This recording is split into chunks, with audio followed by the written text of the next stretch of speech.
Thank you, ma'am. All the panelists here. It's so wonderful to have all of you, particularly talking on the healthcare opportunities in India, particularly focused on Bharat ecosystem. Kiran, ma'am, Chris, Sudhir, and Manish. It's wonderful to have all of you. Because I think one of the things what we all have seen in this COVID situation, entire country is talking about healthcare as a next big wave, though it was always considered as one of the top three parameters in the sector. Ma'am, probably I'll come to you first because you sit on multiple forums and to just get your understanding, how do you view Indian healthcare system emerging out so that a lot of entrepreneurs are watching this, wanted to, if at all they want to understand the type, demography of it, how that would be from your end, ma'am.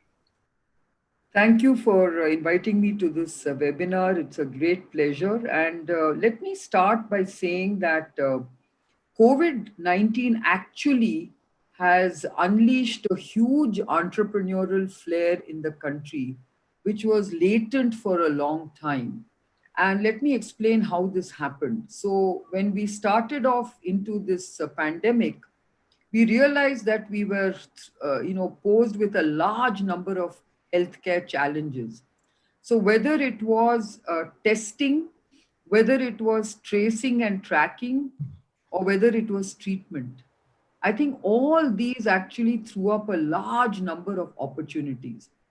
And I always believe that entrepreneurship is about solving problems. It's about, uh, you know, creating an opportunity out of an adversity or looking at unsolved problems that need to be solved, which can benefit society. And that's what entrepreneurship is about.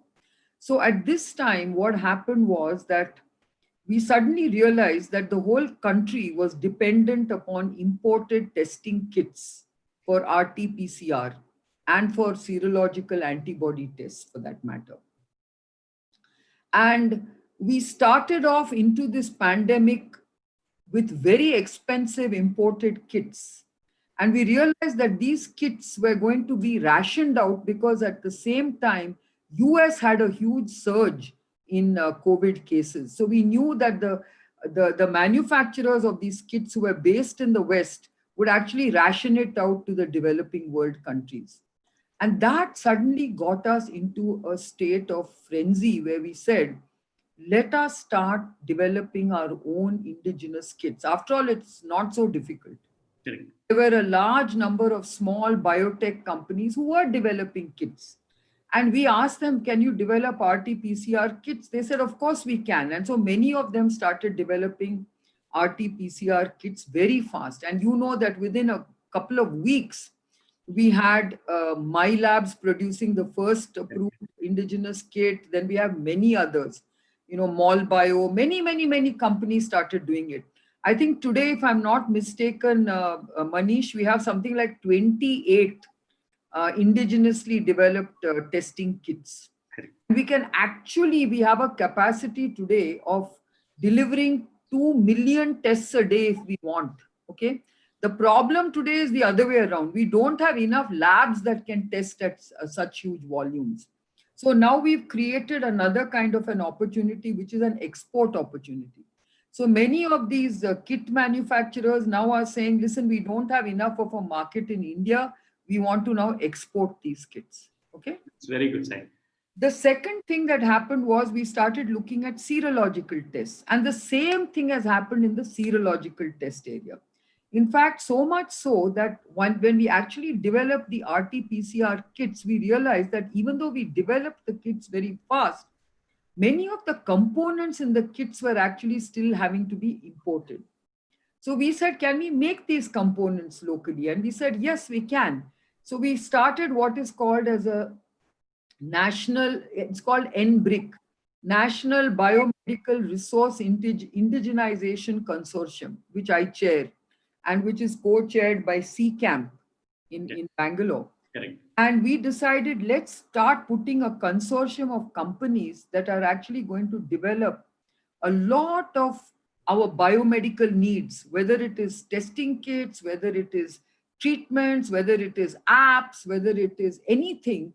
Let's do it indigenously and be very self-reliant under that Atmanirbhar Bharat, umbrella. And I think what it has shown is that when there is a challenge, when there's a problem, you suddenly get entrepreneurial energy unleashed. So I think we need to take advantage of this adversity and see how much more we can do, because now healthcare is gaining a lot of attention.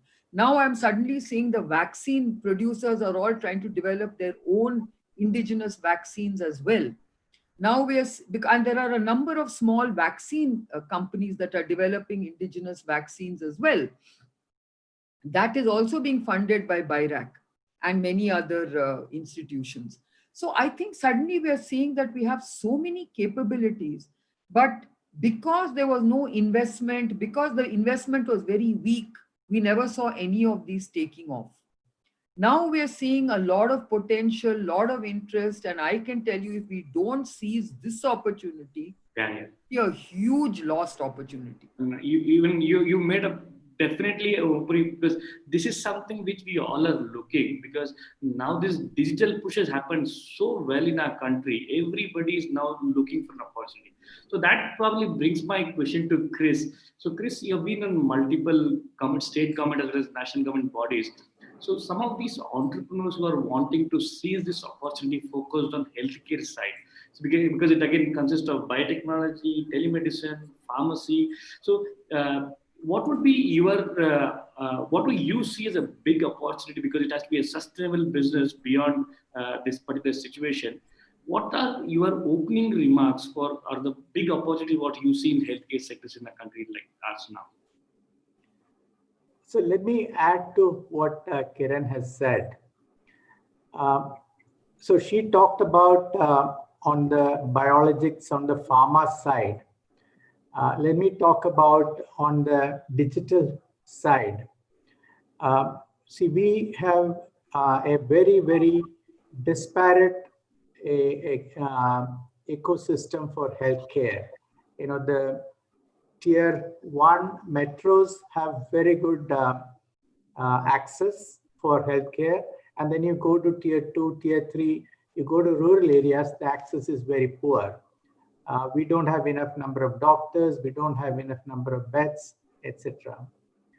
And today what happens is, somebody in Huli Dharwad, if they want a super specialty care, they will have to travel to Bangalore, even just to do the consultation with the specialist.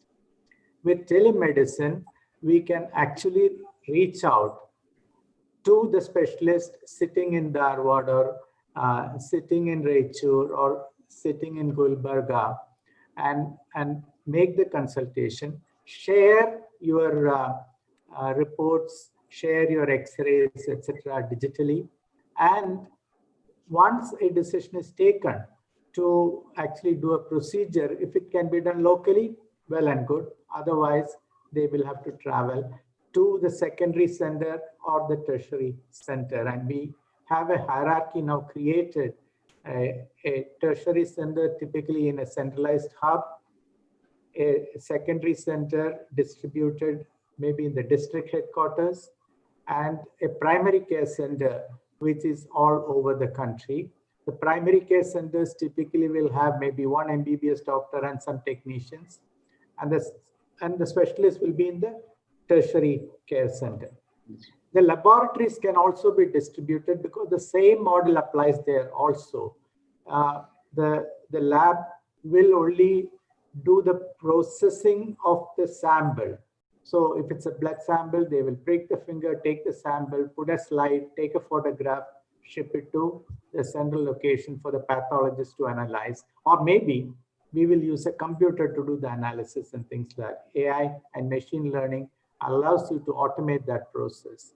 Now, this provides a huge opportunity for entrepreneurship, because now you can actually run these telemedicine centers, you can run these laboratories, you can actually create the equipment that is required. So if you look at a company called Neurosynaptics, they have created the equipment, the kit that is required in remote laboratories and things like that, remote diagnostic capabilities, etc. We have Naramai, which is doing breast cancer screening. We have Sigtepal, which is doing remote lab blood work and things like that, X-ray diagnostics, etc.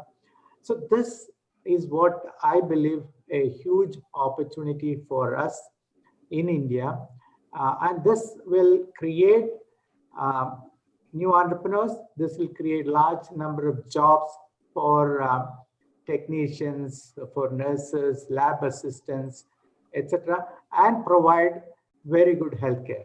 Now, if you look at the future, we need to have a platform to integrate all this. So today, if I start with a doctor in let's say Hubli, I get some diagnostic done. He asks me to um, consult with a specialist.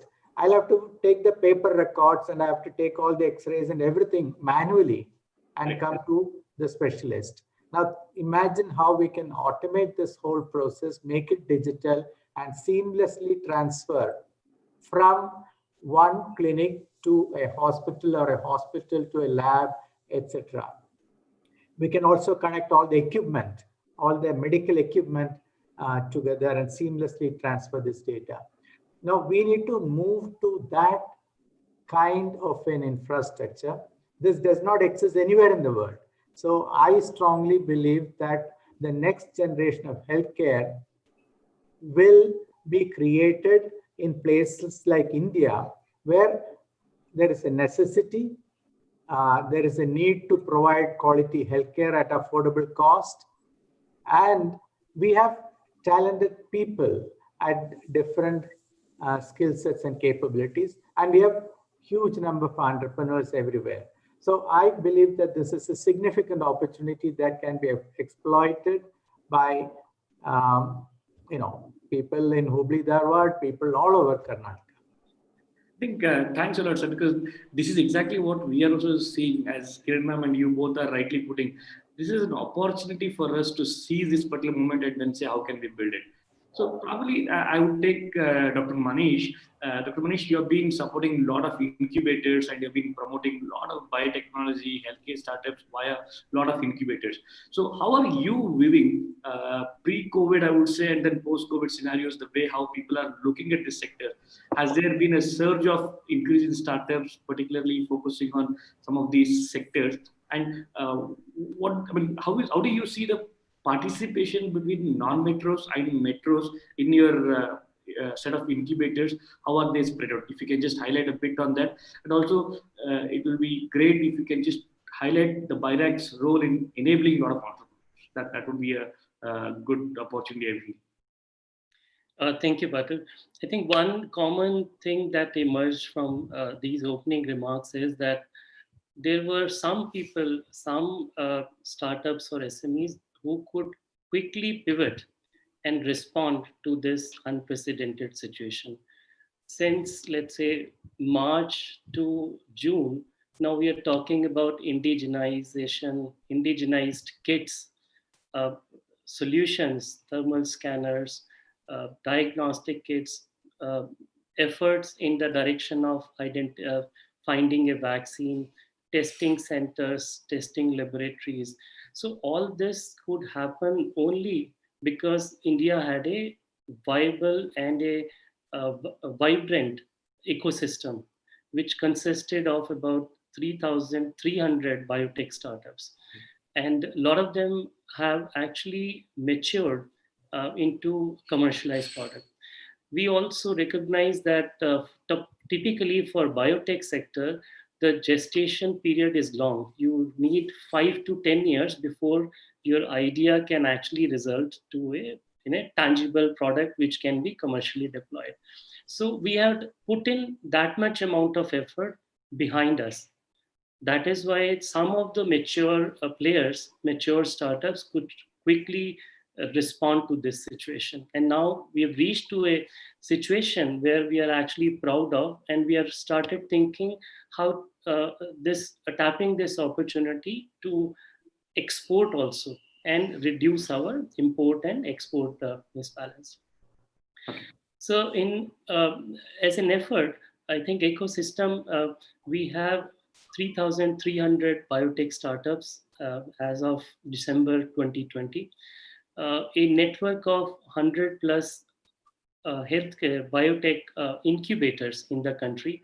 Among them, 50 BioNest incubators are only supported by BIREC itself. And these we have tried to create a network not only in the metros or IITs or ISERs, but we've actually gone down to tier 2 cities as well. So this network is spread out all across the country, and we are adding 10 more incubators every year so that the opportunities become accessible to the innovator entrepreneur next doors. He or she need not relocate just because he or she doesn't have an access next doors to this. The BIREC schemes which are amenable for entrepreneurship development, startup facilitation, from ideation to proof of concept, validation to early stage manufacturing and commercialization, in array of schemes which gives you about an exposure to 15 lakh rupees per startup to 7 crore per startup. So they are aligned and open for all the sector, and we are very pleased to see that the successful grantees are not localized to at a particular geographical location. So we get very well spread throughout the country. It's another matter that they prefer to go to a particular mature cluster so that they can bring their idea to fruition rather quickly. But the spread is all across. So going forward, I think we need to bring some more efforts into the ecosystem so that the local clusters can also be emerged. Very true. I think thanks a lot for that. I think Sudhir, my being an investor in the panel, so my question is, that how do you see a lot of ventures looking at this spur happening now? Because there are already a lot of fitness companies you have seen. I think PureFit, one of the which you already funded. How do you see those guys' penetrations in, I mean, having their presence both in a metro market as well as a non-metro market, and also do you see that a lot of these entrepreneurs who are coming in this particular sector, are they very promising from venture backing perspective? And how do you view from an investment angle if you have to look at healthcare particularly? Okay, okay. Thank you, Mr. Patil and panel. I think let me just answer that in maybe 2 or 3 sub-elements. Our experience, and we've invested in about 15 health tech companies in the country in the last 13 years. And we've invested about $225 million, which is about 1,700 crores in these companies. So I think I'll take the question into broader that, health is not just about fitness. The areas which we have invested in are much larger, and what we are finding, these include fitness, these include nutrition, these include cancer, oncology, ophthalmology, the whole space of wound management, IVF, dental care, of course, live doctor consultation. There are, tens of thousands of paid doctor consultations going on today. If I just take, and that's where I come back to what Kiran said, that COVID has transformed the new norm, because if I just take total, and this is my estimate, across the country amongst all kinds of doctors, whether they are allopathic, whether they are homeopathic and Ayurvedic, if I take just all, there are 2 to 3 million doctor consultations, both paid and unpaid, taking place per month right now. Okay. This never would have taken place, let's say 10 weeks before. And we just made our first post-COVID investment was in the area of bionic limbs. So effectively, if I look at all the sectors, I think in the last 10 weeks, we've seen entrepreneurs bringing up new products. The whole fitness regime, which CureFit did, and which live consultations, companies like HealthPlix or Healthify Me, they preponed their product launches by months. Okay, so technology obviously played a very, very important part overall. New products, we are seeing already new products, new services, new business models, and new revenue models with absolute agility. This is the nature of the Indian entrepreneur today. And this goes across all sectors. Health tech is more tuned to it for the simple reason that the products which were, so the products and services which we saw, let's say yesterday, they had a few things. They were catering to a few tens of millions, maybe at best 100 million Indians, because of price point and because of complexity. The second thing which we always believed in is that the yesterday product, and that's where we chose some of our entrepreneurs, is yesterday product in the medical space was devised in a complex manner with the interface to the patient being requiring a very qualified person. Okay, a qualified person would be a technician, a qualified person would be a nurse, a qualified person would be a doctor who, has to have 5 to 7 years of the, Experience. experience plus whatever. But we are always looking for products which are complex but easy to use and do not require an expert to give that delivery of service to the consumer. Okay, there is, in my mind, if eye checkups can be done, and I'm taking a simple example, if eye checkups can be done with the help of technology and all the SOPs which an optometrist wants to do into the technology, you have lakhs of um, BSc and physics and chemistry people in the country who can actually deliver eye checkups. Okay, and their regulation also has to come in and say, I recognize this, because to my mind, regulation is lagging behind in the country by decades. Okay, if an entrepreneur comes and says that I can have you can have efficacy, you can have all the tests which you want, all the data which you want. Okay, but if an entrepreneur has a product, which I believe today do, and I think the example which you gave in the hearing devices space is, babies in the country are not tested for hearing deficiencies. Okay, our family foundation, I think I mentioned to you, looks after that. But you need a complex mechanism to test babies. They have to be tested within 3 days. Okay, and you need an equipment there. But we have somebody who does not need an audiometrist, who does not need a audiometric room, which means capital expenditure, because all this is not possible in the rural areas. And you can use technology to deliver that test. If that is, which by the way, one of your entrepreneurs have done, okay, why not? And that's where regulation comes in and says, this is possible. So effectively, to my mind, these are opportunities where I think entrepreneurs are ahead of time. Regulation is behind time. Okay. And adoption in hospitals. I mean, today we have more than $1 billion worth of capital completely lying idle in the country in hospitals and clinics on a monthly basis, right? So how do you make that capital already invested in brick and mortar to be more efficient is the role of technology. So deep tech has to come in. What's missing again is a deep supply of capital in the country in health tech. Okay, and I'll delve up in later then. Yeah, perfect. I think I also wanted to have, because I have Kiran ma'am herself being congratulations on the new recognition what you got for us for in India, ma'am.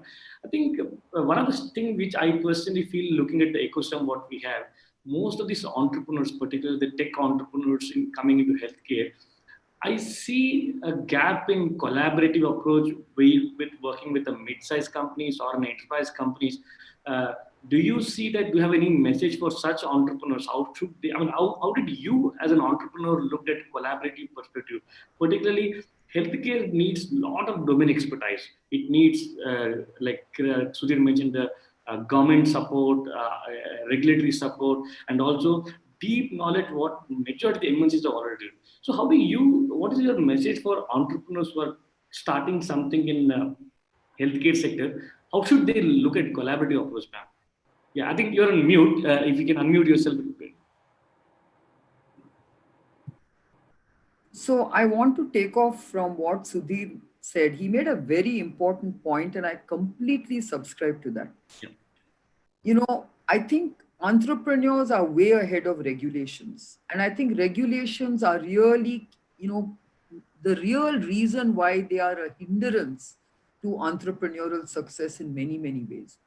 Both Chris and I have actually had the benefit of not having regulations when we start respective companies. Okay. So there was no department of biotechnology when I started Biocon. Okay. And there was no, IT ministry when Infosys started. Before it started, yeah. So we had to almost start creating and developing regulations around what we were doing. And I think a lot of what DBT finally ended up doing was based on what we had done intuitively. We were very responsible in the way we were running our businesses. So it doesn't mean that, you need always regulation to make sure that people do the right thing, because people intuitively do the right thing. But you need guidelines and guardrails to make sure that if there's any possibility of things going badly wrong, that you can quickly correct it. I think our regulatory systems have a very different mandate. It is almost as if to say they are an enforcement agency. That's what they shouldn't be. If we want entrepreneurship to really flourish in this country, we need guidelines and guardrails in which they should work. We should not penalize them for not doing this or doing this. And for instance, I'll give you an example. Sudhir mentioned that you need certain regulations, you need certain government policy to help a lot of what we are trying to do in healthcare. Today, the policy for telemedicine, e-pharmacies, and all the kind of digital and biomedical things developing is very, very difficult for small companies to try and even get above the water. Okay. I know many of these e-pharmacy companies are struggling because there's so many regulations that don't allow them to do this, don't allow them to do that. And it's crazy if you actually distill it down saying, why is it prohibited? Second, and in COVID, it became very apparent that you actually need e-pharmacies. If you want contactless transactions, True. want people going to a pharmacy, crowding up the pharmacy to buy drugs, right? You want the drugs to be delivered at your doorstep, and what better system than this, which creates so many more jobs? Very true. Create the whole supply chain, the service delivery, lot of things happen, and it's good for our economy to have that. Now, you look at the other thing, which is your what you said, the hearing aid, the technology. Yeah, correct. Right? Now, there, if you have a policy that says that every neonatal case has to have the following checkups, you have to do this, then these kind of things become very, very interesting and important, because as Sudhir said, there's no heavy capital expenditure required to create an acoustic room. You don't have to do so many things, and you can do it very quickly and very inexpensively.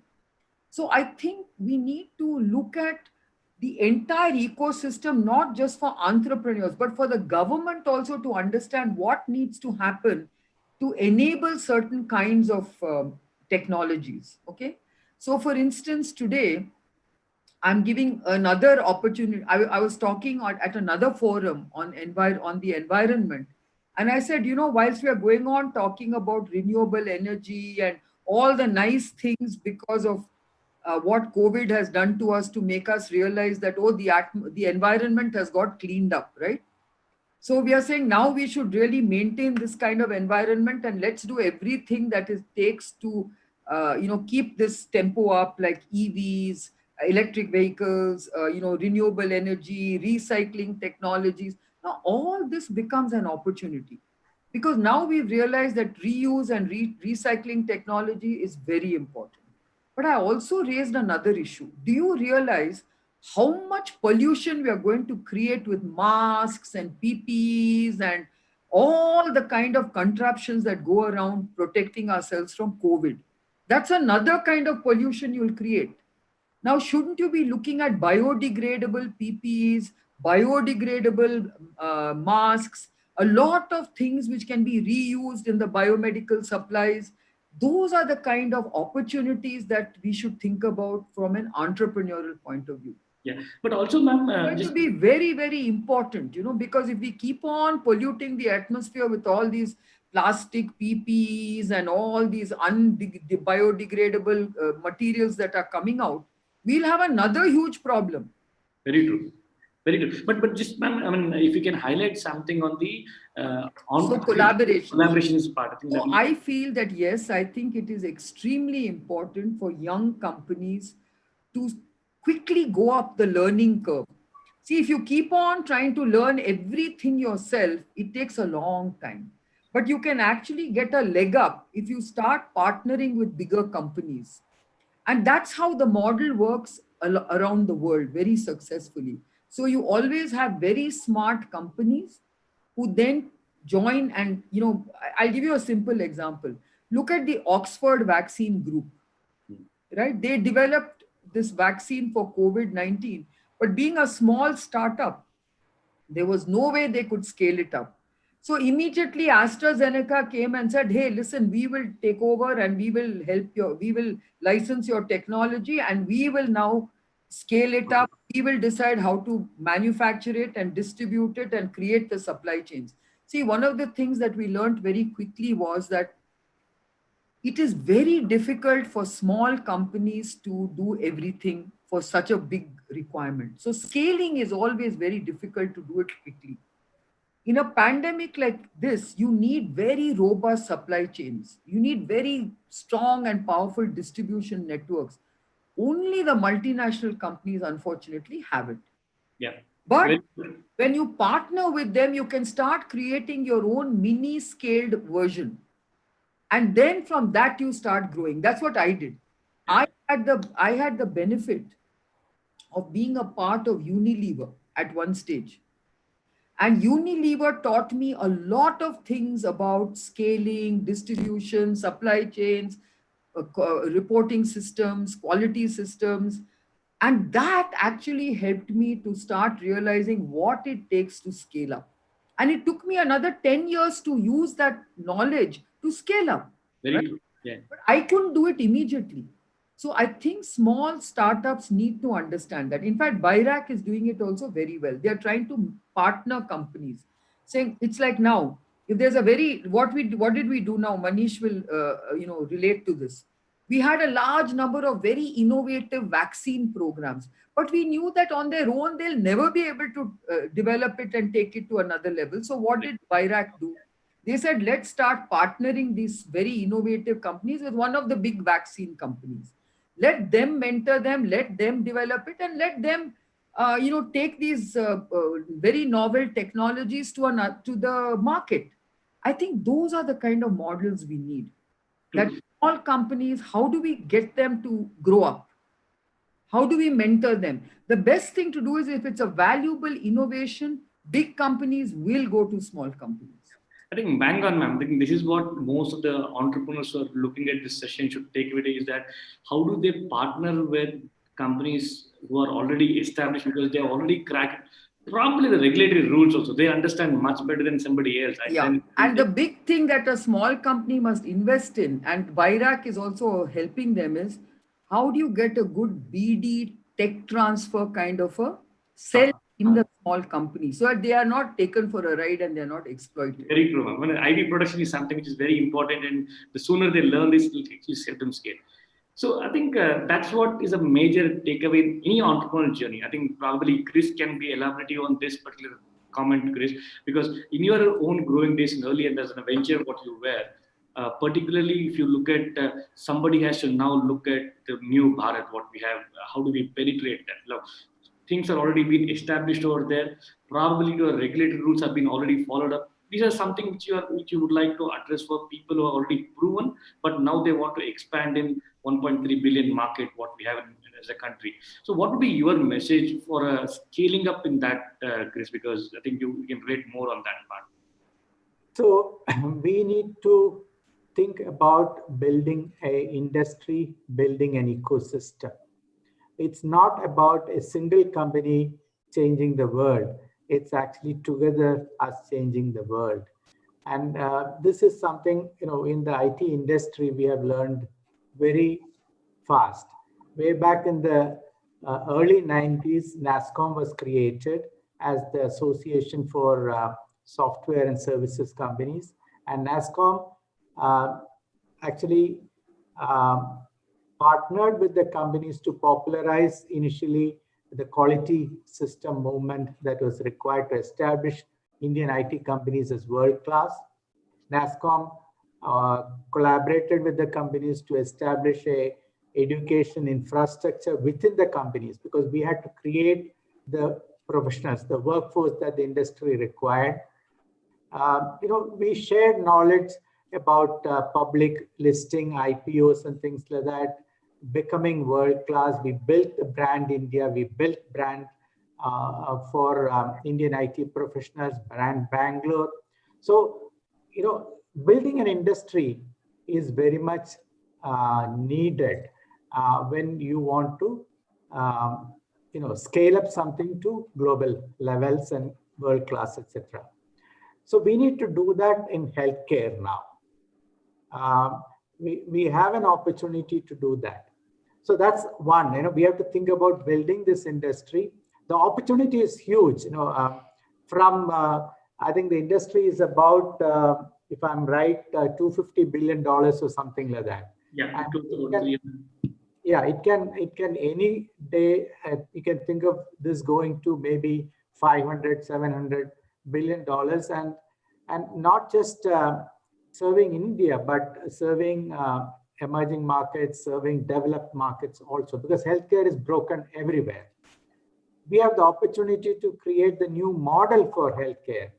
See, for example, today, the model is that, any small thing, you have to rush to the emergency care in a super specialty hospital, because that's where you have the confidence that you will get the best attention. We need to completely change that, because that's where all the crowding happens, etc. So we need to change that to say that let's use the primary care center, and every center should be able to provide quality healthcare. And this can happen only through technology, and layering this technology and layering this healthcare system, like I said, from tertiary to secondary to primary and things like that. If you look at Aravind High Care, the lab and the doctors go to the village, set up the facility, test all the people. If they just require a prescription for eyeglasses, immediately that's given. If they require a cataract operation, the next time they come with the operating theater, mobile operating theater, they do that. If they require, attention in the tertiary care, they're then sent to, the bus comes, then takes them to the main facility in the city, gets the procedure done. If they need inpatient consultation, that is done, and then the patient is taken back. So we have that model proven in India. So that's one significant change that we need to make, and the opportunity that exists. And this requires us to collaborate. And we need to think about this as a collaborative way. I just want to add one more point. We need to think about healthcare differently. Today, 70% of the expenses happen in the last 3 to 5 years of your life, when you know you're going to die, right? We need to shift that, a part of that at least, to early life. We need to think about prevention. We need to think about healthy aging. We need to think about monitoring ourselves on a regular basis and keeping our health parameters in control. And today we can do that. We can have a wearable device which monitors us 7/24, and every second we are monitored, right?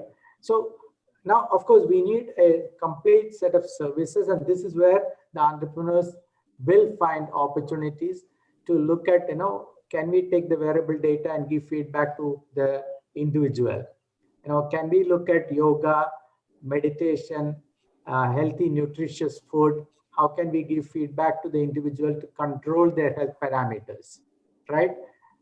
Can we detect? So today we look at symptoms and treat. What we need to think about is we look at biomarkers, right? And bring the patient, not the patient, bring the individual under control. Now, this is a completely different way of thinking about healthcare, prevention rather than curative. Of course, curative will be required, but there are significant opportunities in prevention. Expenses must shift from today curative to prevention. And this throws up a lot of opportunities to look at, how do you monitor, how do you give feedback, how do you do consulting, the wearable devices, all of those things. And this is where I think the opportunity lies. And also this opens up entire plethora of opportunities as well to say how do we look at this in various intervals. I think very valid points. I think thanks for making those things. I think one question to probably Manish or even Kiran ma'am can also pitch in for this particular question.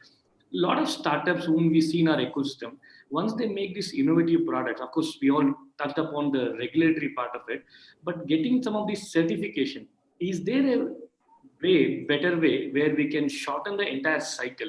Or probably any of your entrepreneurs who come for the BIRAC programs, when they build products, is there a way which you guide them that how one has to look up to these things? Because without certification now it is very difficult for us to leverage that into the market also. But what is your message telling, probably where we have to work with the government, or what has been experienced with BIRAC particularly?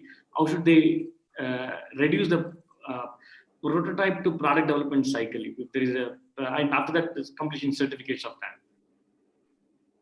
Ma'am, may I go first? No, you go ahead. You are much more knowledgeable on this. I want to add here. I'll add after Manish goes. Yeah. Sure, sir. But this has been a huge gap in the ecosystem.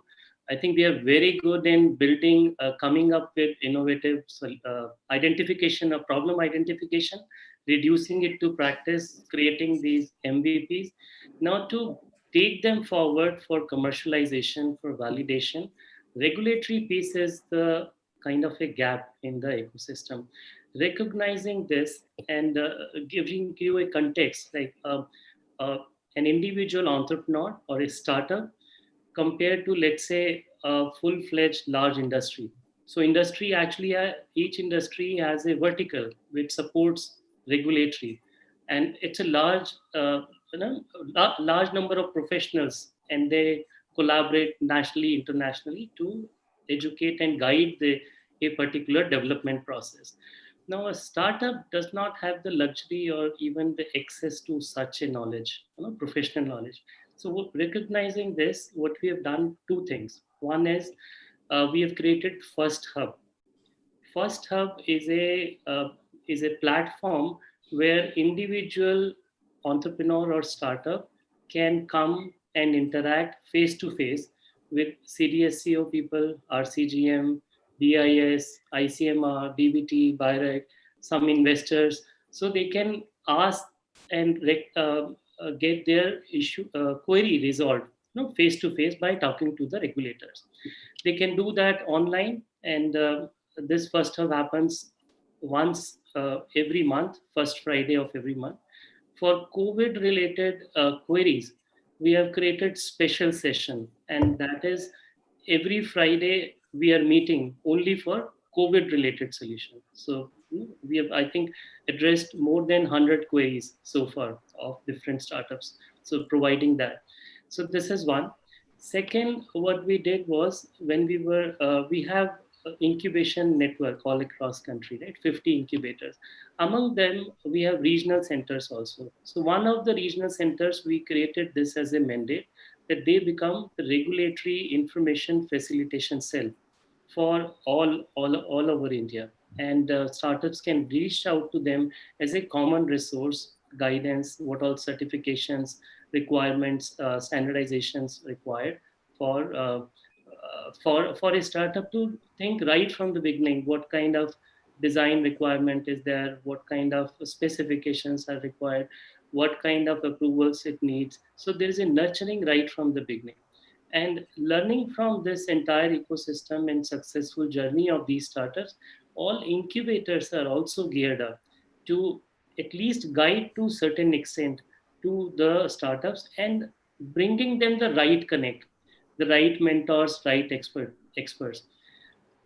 Moving forward, I think in the practical scenario, unless startups engage with more experienced peers, industries, then they can shorten the entire learning curve and kind of leapfrog and reach out to the end game fairly quickly.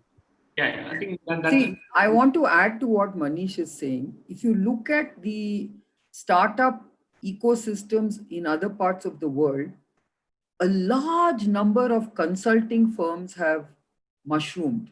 Okay, in the US, for instance, if I am a startup company and I've just started one in Boston, the team in Boston has so many avenues to go and reach for service or support, which we need to create here. I think there's a large number of experts available in our country who can actually very quickly, and many of them are setting up consulting firms. So I think one of the things that incubators must do is to connect with a large number of these consulting firms who can quickly tell companies how, our area is unfortunately very over regulated sometimes, highly regulated. So you need to know how to develop a product. You need to have good quality management systems, laboratory management systems, and regulatory science becomes a very important part of how to develop a product. So I think you need those consultants. And I think that's what is missing, I feel, in our country, because we often don't have this whole ecosystem of consulting firms from which to outsource many of these things. In fact, we can create a very interesting ecosystem if you can outsource many things from each other. And that itself becomes a very rich ecosystem with a lot of self-fulfilling kind of requirements. Yeah, I think very well put. I mean, in fact, we have an overarching ecosystem of the healthcare side. We will know whom to go for IP, whom to go for a C certification, whom to go for a. Not just that, but when you're evaluating something, for instance, suppose you're developing a drug, you need to do animal toxicology. Today we do outsourcing, right? Okay. We do animal toxicology outsourcing. We do cell line development outsourcing. We do, some other kinds of assay development outsourcing, some genomic outsourcing. That is creating another kind of a ecosystem of entrepreneurs. Very true, ma'am. Very well put as well. Chris, you wanted to add a point on that. See, I think we need to think about a sandbox to have the startup test their product in a way in which it doesn't hurt people, hurt the ecosystem. And second, and that's what Bharat is doing now. Second, we need to think about bureaucracy, regulators having two roles: enabling role and enforcing role. Today, they're completely focused on enforcement. They don't think about themselves as having an enabling role. I think it's very important for them to think about their enabling role. Bharat is playing that role very well. And also, if I may take this liberty and say, both Chris and Gopal, ma'am, you guys have seen this industry quite a lot. I think if at all you will have some sort of say, because people would definitely, given your experience backgrounds, they would understand that there has to be two streams, as you rightly put. One is enabling part of it and the enforcement part of it. I only can request both of you, probably publicly, to see that if at all you guys can play a little additional role. In fact, I am involved with an initiative right now where the government itself has asked us to form a group that has to really look at R&D between academia, industry, and this whole area of regulations. Very true, they've actually asked us to look at that. So I'm in the process of seeing how we can streamline and reduce the amount of regulations that we need in our sector, and make sure that we look at accelerated approvals without compromising safety and efficacy. Very true. I think that do a lot of parallel processing. I think the biggest challenge we have in our country is all our regulations don't think of parallel processing. Everything is sequential. Sequential there. Get this, then go to the next step. Go get that, go to the next step. I think with digital technologies and digital platforms, one good thing we've done is a lot of parallel submissions can be done and a lot of parallel processing can be done, which can then combine and get you much faster approval. So That's something which we are trying, and then get rid of half the things that you need to do because they don't make sense. Yeah, and also probably there is where both it helps Sudhir and Chris from their venture hat, if I may say, this will help them to even trust these entrepreneurs to the next level, and then say, hey, this can be made much possible, and then they can also back it up also. Because See, today, for example, in any health, drug development or any something which requires human clinical trials, you have to go through animal studies. Okay. To do that animal studies, it is such a long drawn out procedure. It should actually, in every other country, they don't even require any permission. You can do everything, and only when you come to what they call as IND, you go to the regulator. regulatory, yeah, I think something like that. Before you go there, you have to spend 18 months doing all the various regulations just to do animal studies. So we are saying, get rid of all the regulations for animal studies, just come to the IND phase and then start very simple regulatory steps. Those are the kind of things we are trying to do. And it's all based on risk assessment. I agree, ma'am. True. All you need to do is risk assessment at every step. What is the regulatory step and what is the risk that you are mitigating? If risk Absolutely, ma'am. mitigating is large, then you must have that step. Absolutely. I think Risk to be mitigated, why have that step? very true, very true. I think Sudhir, if you can just throw a light on somebody like, because India is a pretty large country. We have got a huge human capital. Now, as Chris mentioned, not necessarily healthcare has to be looked at only from a pharmaceutical background, preventive measure if it will be take up. Then we are opening up an entire doors for everybody. So how do you, and probably even Chris can answer this question as an investors, look at some of these preventive companies and what are your messages for them? Should they, because now I did not go for any export stuff. We have got a country where we can inward work and then say it is proven in the air and now I want to go expand further. So how would you be looking at this sector, particularly on that note when you see it, Chris? I think India is a very large market, and I'm going to maybe take one more point before I answer that question. I think, if I take the analogy of software industry, software service industry, and now the SaaS and product industry, there's very little interface between the two. Okay, what the SaaS and the software product industry is doing, the software service industry is unable to do because the mindset is very, very different. So I think there is this age group of entrepreneurs, which is 35 to 45, which are bringing revolution into products, into services, business model, revenue models, as well as the kind of people who can deliver healthcare preventive and symptomatic into the country. The way I look at it is, and I'll give you an example of collaboration. I think I like the point which Kiran made, enormous collaboration.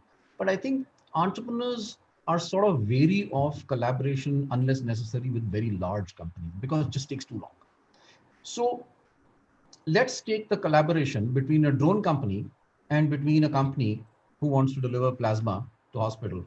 Okay, drones are allowed to deliver plasma in rural areas, but not in urban areas. Urban areas. Okay, now I understand safety. The fear is that the drone will drop from the sky into an urban area. But if a drone is certified, which is, by the way, a long process by itself, regulation should be removed, right? You can test, you can do what you want, but there is no need for a vehicle to deliver plasma from point A to point B and spend 90 minutes in doing that. Okay, so that's two silos and two businesses who can collaborate, and both innovative, both young, and both probably have entrepreneurs between 35 to 45. I don't think regulators understand that. Okay, let me take another example. You want to deliver, okay, let me restart.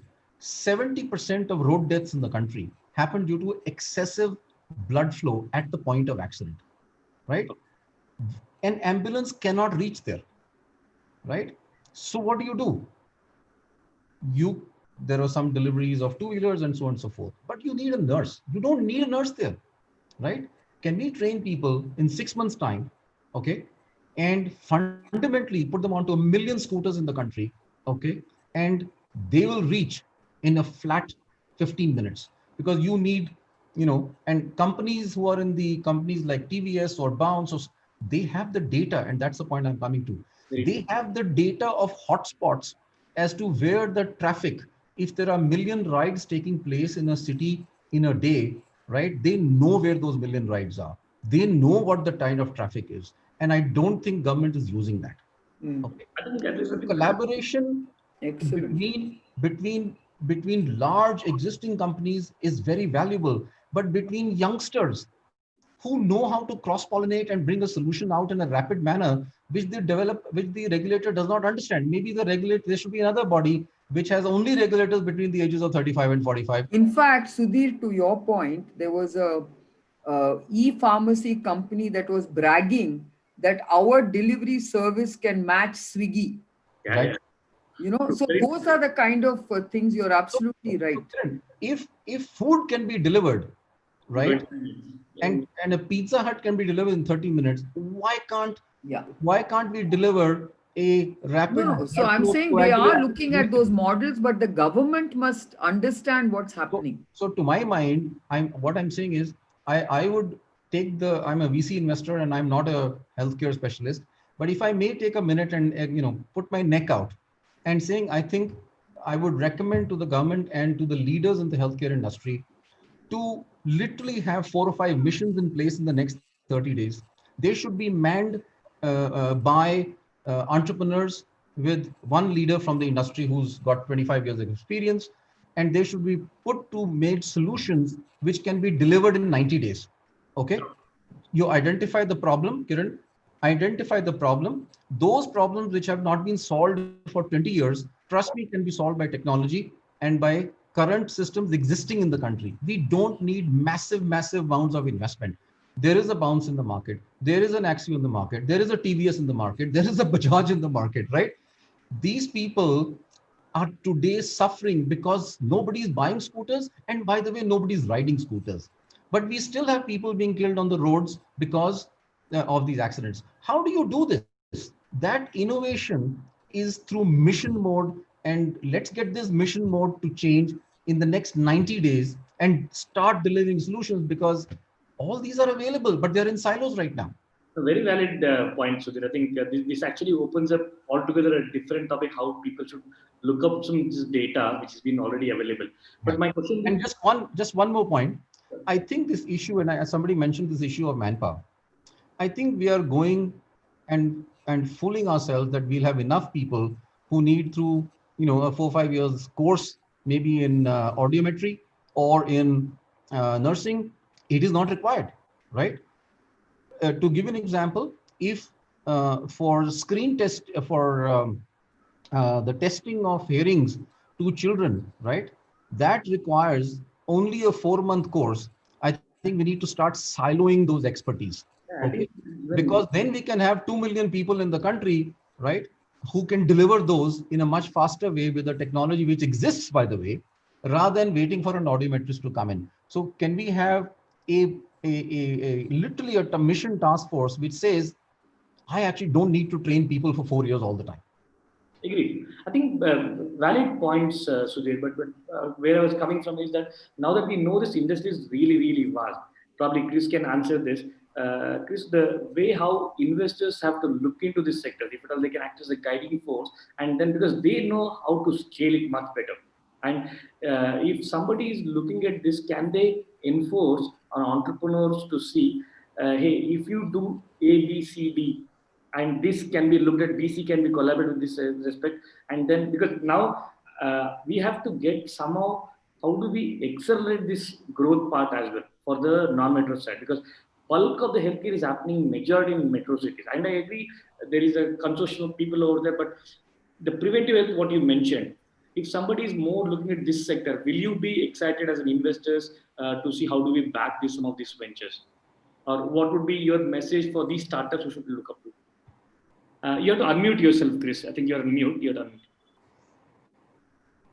First of all, we can actually list out the challenges, we can list out the problems and issues, and come out with possible scenarios and possible solutions.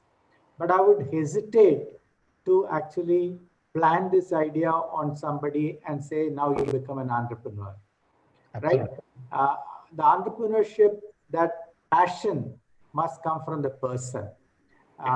Willing to work 7/24, willing to work very hard, willing to defer the rewards to a much later date. That kind of drive must come from inside the person. They shouldn't look at this as a job opportunity. They should look at this as solving society's problems, helping others in doing this. And by the way, if I do this well, I will make money. That should be the attitude. So on one side, we can actually come out with scenarios and solutions based on technology, where technology is going, where new business models are emerging.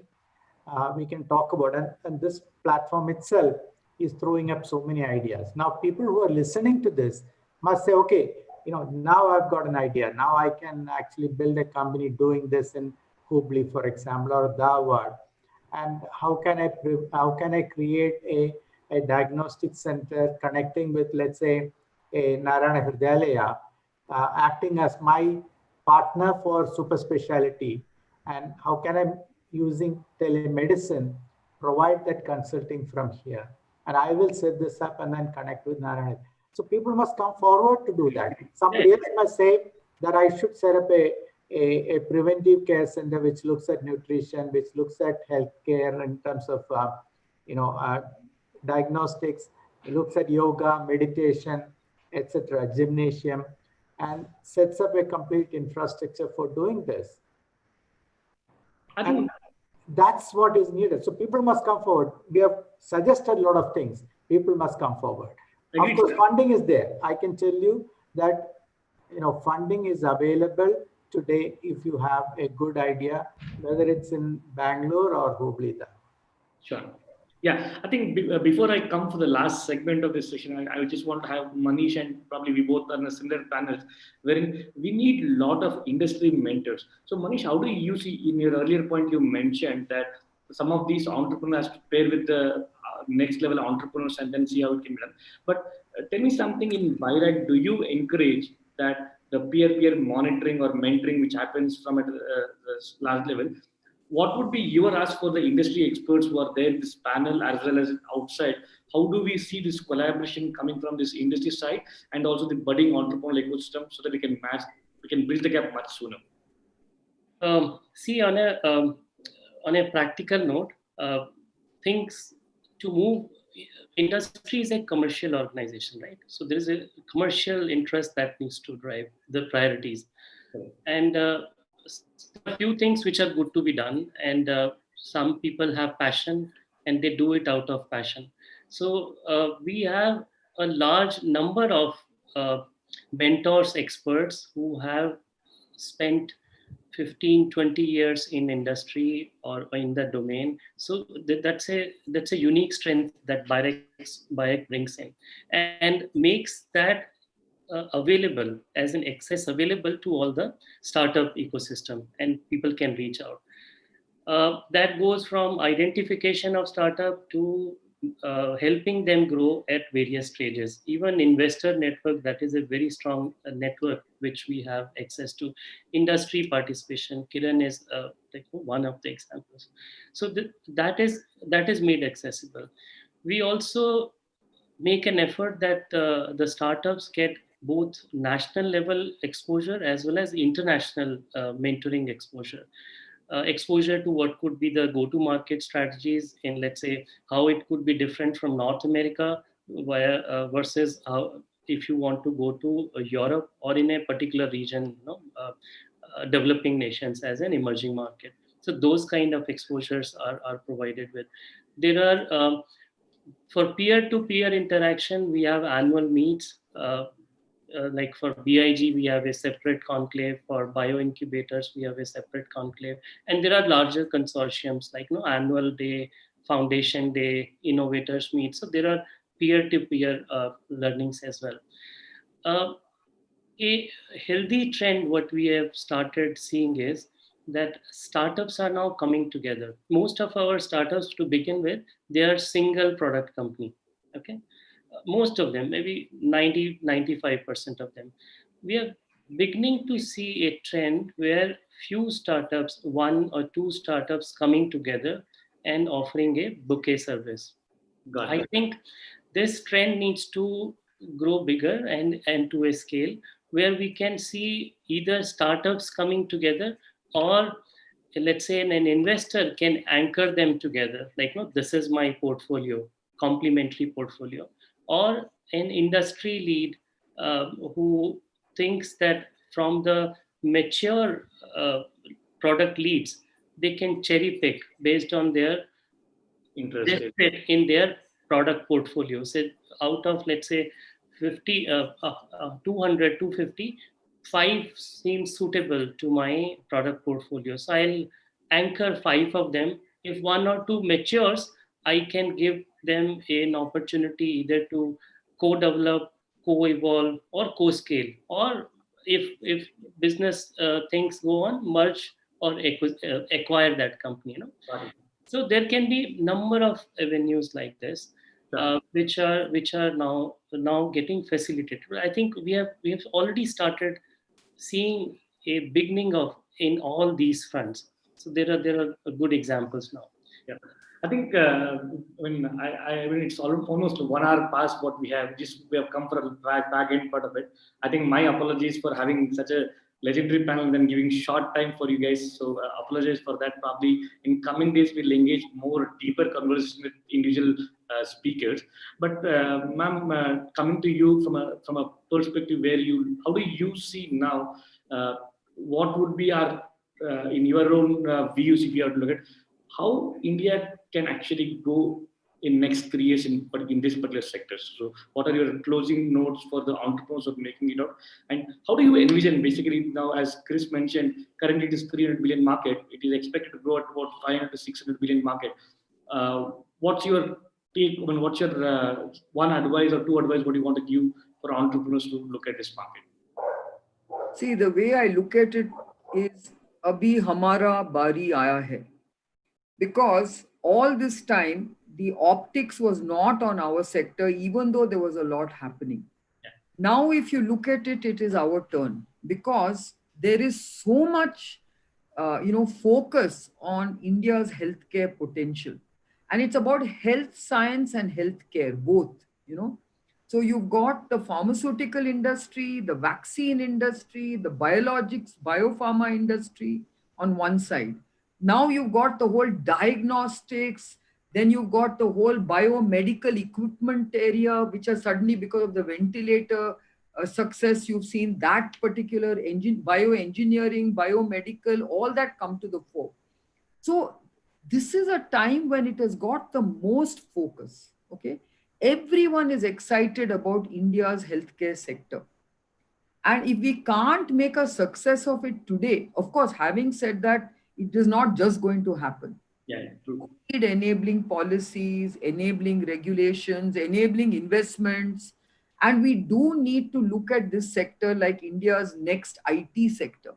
See, India's IT sector was really focused on, in a way, saying whatever this sector needs to grow must grow because it will make India and take India into the next into the future, right? In that sense, this is the way we also have to look at healthcare and this whole biomedical opportunity, because it is a huge opportunity in which has global significance. Yeah. Any sector that has such global impact must be empowered and enabled, and you need to make the required investments. There's no point throwing crumbs at it. Very If true. you throw crumbs at it, forget it. It's never going to go anywhere. Okay, that's why I keep saying, guys, this is a competitive space. India has not got this distinction of being the only country being able to do it. There's a lot of people looking at this space, right? And we have to be pull ahead of others. And the only way to do it is to drive innovation, to create the ecosystem, the enabling policies, so that we can really make this into a world beating sector, just like IT has done. Today, whatever you might say, I think when you compare China and India, these are the two sectors where India clearly has a lead over China. particularly in healthcare. Yeah. Even though China has invested so much in technology, of course, they have a huge lead in 5G and many of those areas. But when it comes to software, when it comes to the kind of IT skills and capabilities we have, in fact, one of the Chinese CEOs says, "What keeps you awake at night?" He says, "It's the software competition from India." Those were his words, because we have this huge English trained software skills, which we must never forget is a big competitive strength of ours. Similarly, in healthcare, look at our biomedical talent base. Look at our scientists. Look, we are in, we have learned in the language of the world. We are able to express ourselves in the language of the world, whether it's publications, patents, research, whatever you might say. That, don't forget that. Take advantage of that. And I feel that this is the time for us to make sure that we support this sector, because these are the two world beating sectors of the country, which will really get us to that $5 trillion economy very fast. Yeah.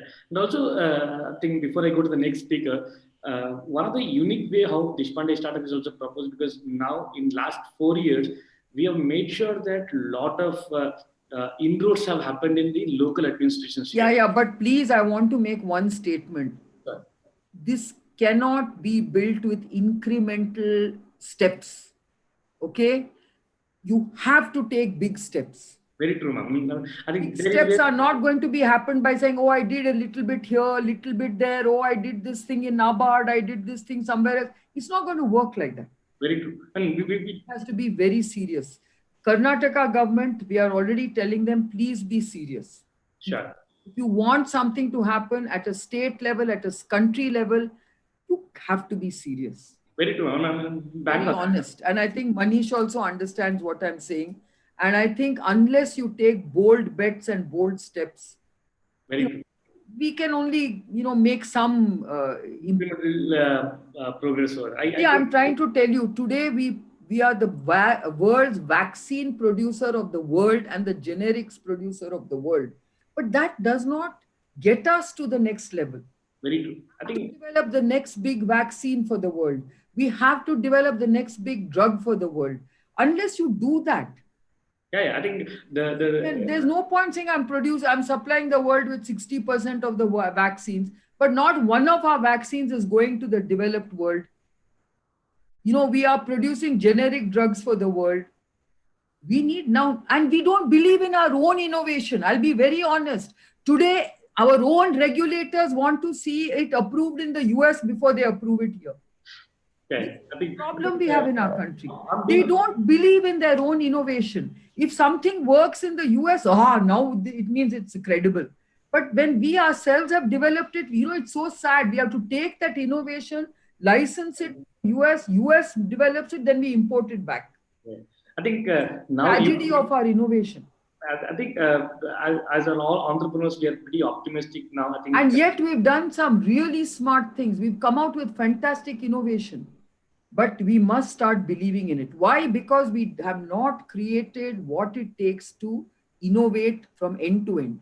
I agree with you, ma'am. Totally. Avoid the clinical trial ecosystem in our country by saying, "Oh, your clinical trials must be banned." Now you're trying to revive it. You lost that whole, the credibility and the capability that you had developed for decades. You lost it in a shot because in 3-4 years, no clinical trials. Now to rebuild that ecosystem, to get all the capabilities and skills back to the level, and the world has moved on. So the world has moved on into a data analytics based clinical trial system. Now to catch up there takes time. So all this has cost us a lot. We must not forget that. Totally with you, ma'am. Totally. Now you have to leapfrog. And if you want to leapfrog, you have to do it very smartly. Very well said, ma'am. I think totally, completely agree. Not even a single point where there is a disagreement on the way how we have to be serious on taking this to the next level.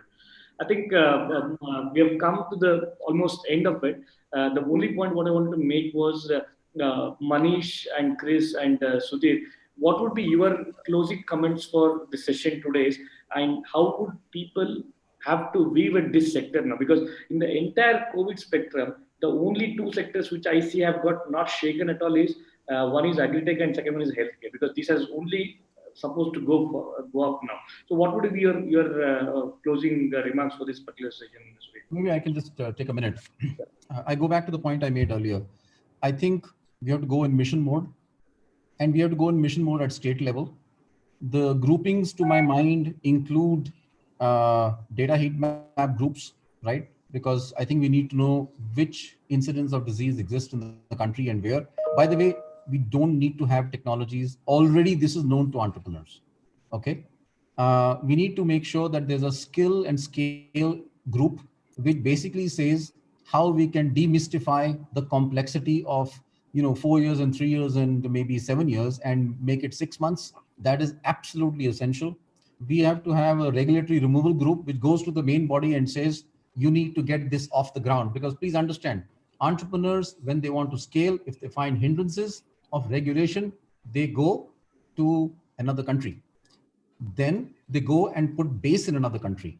Yeah. And today we have funded a company where they could not find grants and approvals in the country. And Poland gave them a grant and they had to restructure them in Poland. Okay. The other one is a capitalization group, which needs capitalization in the country. And last one I'd like to mention is a API or equivalence which is based in India. We are just too dependent on other countries. Got it. Okay? There is no reason why at the end of the day those things can't be made in India. And last but not the least is, I think, and this is maybe controversial, but I totally agree with Chris saying preventive. Preventive does not mean Western medicine. There is huge amount of knowledge in traditional alternative medicines, okay, which has not been documented at all. There is that if there is and I'm not even saying for treatment, I'm saying for building immunity. This is the time when enormous amount of data can be collected, right? And you will turn our traditional historical strengths in at least prevention and building immunity in human beings, which only we can do. We don't need to depend anywhere in the world. Thankfully, I think it's I met one startup was actually wanting to take the traditional methods and then wanted to see how it can be globalized those things. I think this is the right time for some of those things is what I believe. So, Chris, what would be your point, Chris, for this particular sector, and particularly how do we use this opportunity to expand in the entire country? The need is there. We need to provide affordable healthcare to 1.3 million people, 3 billion people. The market is there. The need is there. We need to reinvent healthcare. I think we need to unleash the entrepreneurial spirit. The technology is there, and we can reinvent healthcare today at every level.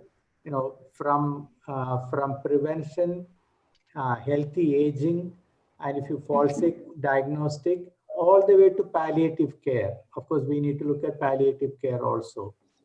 We have examples of how we have tiered the healthcare delivery system from the primary to tertiary and providing best healthcare. Now, if you look at the story of how we do eye care today, the rest of the world is coming to India to learn about that. Actually, the quality is much better.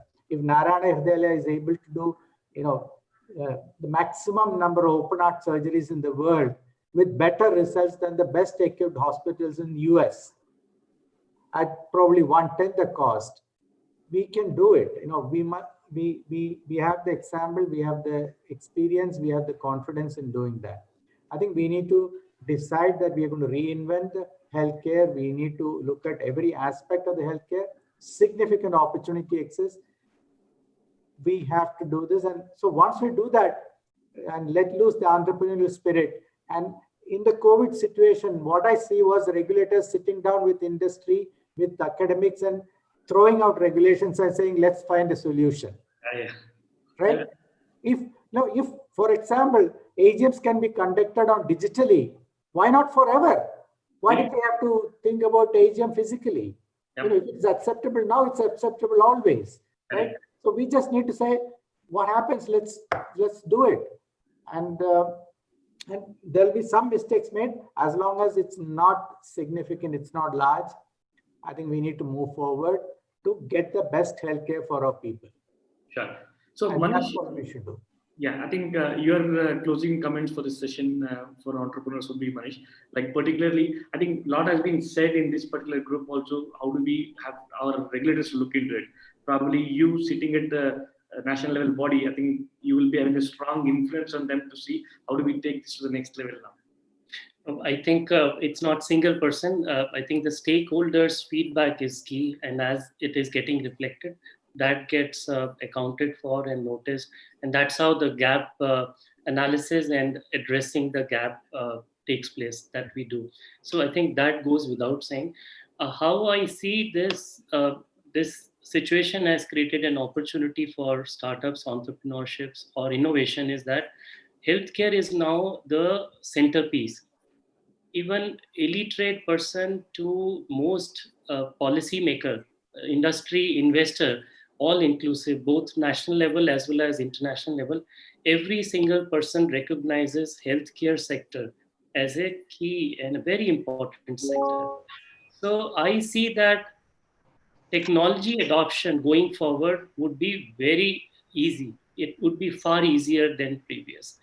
Investors who used to sit at a distance looking at technology, observing it consciously, uh, seeing it will mature someday, then I'll step forward. They are now looking at same propositions in a much more forward looking manner, you know, more closer, and are willing to take risk. uh, India, uh, uh, we have declared that 150 billion bioeconomy we are looking at from the biotech sector by 24-25. So that's a huge national target, and healthcare sector is key in that to achieve that target. There are provisions for startups and innovators to move from POC level to POC to pilot, and from pilot to early stage manufacturing. So that is in motion, that will come into being. I think one example is the Andhra Pradesh Medical Technology Zone, where a lot of innovators or startups have actually utilized it, and we have been able to produce ventilators, PPE kits, diagnostic kits. So that as a pilot manufacturing facility, early stage manufacturing facility.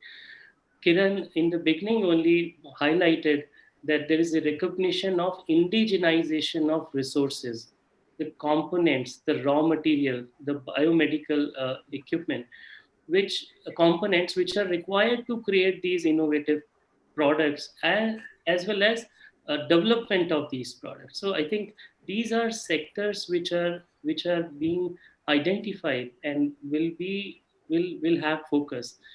One last example, within this 3-4 months we have seen 600 manufacturers coming up for PPE, for example, where there was hardly anybody in the scenario. So why it has happened in such a short amount of time and with such a large success, where we're looking at 1200 rupees diagnostic kit now would be selling for 200 or 250 rupees diagnostic kit, is that government center and state government became the assured buyers of such product. Yeah, So I very good. think, as Sudhir was also mentioning in the beginning, if we could identify such some mission mode, maybe some numbers, that these are the activities we will support in mission mode, where government or state government can come forward for an assurance that if done this way, then industry can come forward, commit, to the risk assessment, risk convergence. So I think few things are emerging, and ecosystem have become conscious of these things. So I see a brighter future for the startups, for the innovators, and the industry who is investing in innovation technology based activities. I'll stop here. I think thanks a lot for all of your insight, because this has opened up entirely a whole new perspective how actually one has to look at this particular sector. I think getting investors' perspective and established entrepreneurs like Kiran ma'am's view. But one thing is very clear. One is 2 points. If I take it out, one we have to see how do we manage our regulatory system into a enabler part and then the regulation part of it. And then the other part is we achieve that lightning speed, because just an incremental growth for a country of our size doesn't put any dent. We have to, all of us have to ensure, come together and then see if at all we can work it out. In fact, in foundation, we've been working with more than 150,000 farmers, more than 5,000 plus micro entrepreneurs, about 100 plus entrepreneurs here. And we have kind of demonstrated that this can happen something in non-metro cities. And this is where we see positive synergy exists among all of us.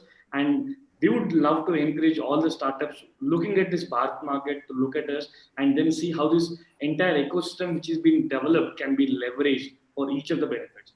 I would thank all the panel members here for joining us for this wonderful session.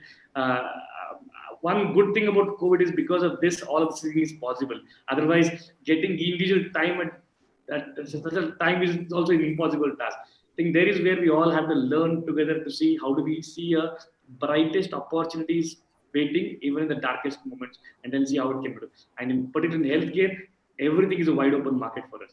So thanks a lot, Kiran ma'am, Chris sir, Sudhir and Manish for joining this session.